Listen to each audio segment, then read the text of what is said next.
ഇതുമായി ബന്ധപ്പെട്ട് മുനമ്പത്ത് നടക്കുന്നത് മനുഷ്യാവകാശ ദംശനമാണെന്നും അവർക്ക് നീതി ലഭിക്കും വരെ താൻ കൂടെയുണ്ടാകുമെന്നും വരാപ്പുഴ അതിരൂപത archbishop doctor Joseph Kalathiparambil പ്രശ്നപരിഹാരത്തിന് സർക്കാർ സ്വീകരിച്ച കമ്മീഷൻ നടപടികളിൽ നിന്നും ഉപകാരപ്രദമായ തീരുമാനമുണ്ടാകുമെന്നാണ് തന്റെ പ്രതീക്ഷയും പ്രാർത്ഥനയുമെന്നും ആർച്ച് ബിഷപ്പ് പറഞ്ഞു. മുനമ്പത്തെ മനുഷ്യർക്ക് നീതിയും സമാധാനവും ഉണ്ടാകണമെന്നും സമരപ്പന്തലിൽ കഴിയുന്ന പാവപ്പെട്ട മനുഷ്യർക്ക് അവരുടെ ഭൂമിയിൽ റവന്യൂ അവകാശം ലഭിക്കണമെന്നും archbishop doctor Joseph Kalathiparambil ആവശ്യപ്പെട്ടു. എന്നാൽ ഇത് മതസ്പർദ്ധ വളർത്തുന്ന പ്രശ്നമാകരുതെന്ന് തനിക്ക് നിർബന്ധമുണ്ട്. മുനമ്പം പ്രശ്നപരിഹാരത്തിന് സർക്കാർ കമ്മീഷനെ നിയോഗിച്ചിരിക്കുന്ന സാഹചര്യത്തിൽ ഇതിനു പുറത്ത് ഒത്തുതീർപ്പ് ചർച്ച നടത്താൻ സാധ്യത കാണുന്നില്ല.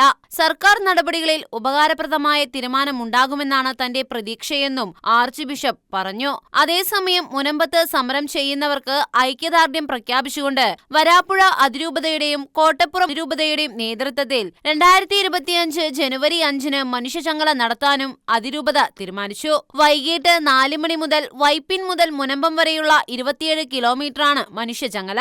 25,000-ലധികം ഇടവക അംഗങ്ങൾ ഇതിൽ പങ്കെടുക്കുമെന്നാണ് പ്രതീക്ഷിക്കുന്നതെന്ന് മനുഷ്യചങ്ങലയുടെ സംഘാടക സമിതി വ്യക്തമാക്കി. ഷെക്യാന ന്യൂസ്, കൊച്ചി.